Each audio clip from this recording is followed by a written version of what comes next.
സംഗീത സംവിധായകൻ രമേശ് നാരായണനുമായി ബന്ധപ്പെട്ട വിവാദത്തിൽ നടൻ ആസിഫ് അലി സ്വീകരിച്ച നിലപാടിനും അദ്ദേഹത്തിന്റെ വാക്കുകൾക്കും വലിയ പ്രശംസയും അംഗീകാരവുമാണ് ലഭിച്ചത്. തന്നോട് കാണിച്ച സ്നേഹത്തിന് നന്ദിയുള്ളതിനോടൊപ്പം തന്നെ രമേശ് നാരായണനെതിരെ നടക്കുന്ന വിമർശനങ്ങൾ അവസാനിപ്പിക്കണം എന്നുമായിരുന്നു ആസിഫ് അലി അന്ന് വ്യക്തമാക്കിയത്.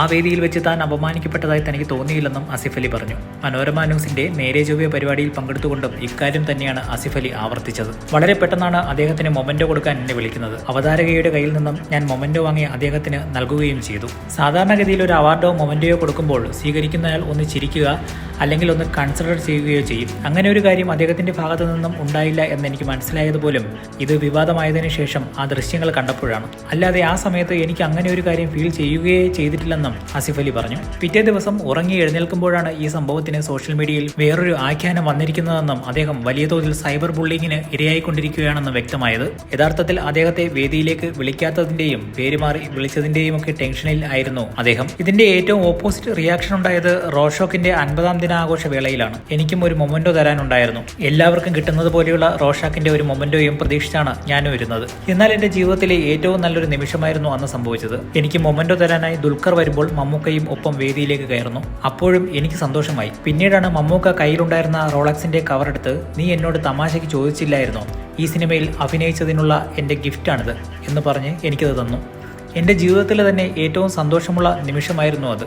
അതായത് ഈ ഒരു കാര്യത്തിൻ്റെ 2 വശങ്ങളിലൂടെയും ഞാൻ കടന്നുപോയിട്ടുണ്ടെന്നും ആസിഫ് അലി വ്യക്തമാക്കുന്നു. ഈ വിഷയത്തിൽ ഞാൻ അങ്ങനെ ഒരു നിലപാട് സ്വീകരിച്ചതിൽ ഞാൻ നേരിടേണ്ടി വന്ന അനുഭവങ്ങൾക്കും തീർച്ചയായ പങ്കുണ്ട്. വളരെ അപൂർവമായി മാത്രമേ രാഷ്ട്രീയ പ്രസ്താവനകൾ ഞാൻ സമൂഹ മാധ്യമങ്ങളിൽ ഷെയർ ചെയ്യാറുള്ളൂ. എനിക്ക് ശരി എന്ന് തോന്നുന്നതേ പറയാറുള്ളൂ. പിന്നെ സോഷ്യൽ മീഡിയയിലൂടെ ഒരു പ്രതികരണം അറിയിക്കുന്നതിലൂടെ അത് പൂർണ്ണമായി എന്ന് വിശ്വസിക്കുന്ന ആളുമല്ല ഞാൻ. കഴിയുന്നതും സോഷ്യൽ മീഡിയയിൽ അങ്ങനെയുള്ള കാര്യങ്ങൾ ചെയ്യാറില്ല.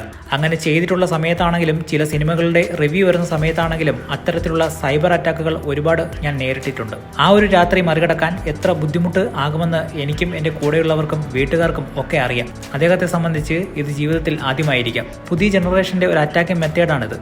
ഈ പ്രായത്തിൽ അദ്ദേഹത്തിന് അത് നേരിടാൻ എത്ര ബുദ്ധിമുട്ട് ഉണ്ടാകുമെന്ന് എനിക്ക് മനസ്സിലാകുമെന്നും ആസിഫ് അലി പറയുന്നു. ദിലീപ് ഏട്ടൻ്റെ ഇഷ്യൂ വന്ന സമയത്താണ് ഞാൻ ഏറ്റവും കൂടുതൽ അങ്ങനെ ഒരു സിറ്റുവേഷനിലേക്ക് പോയത്.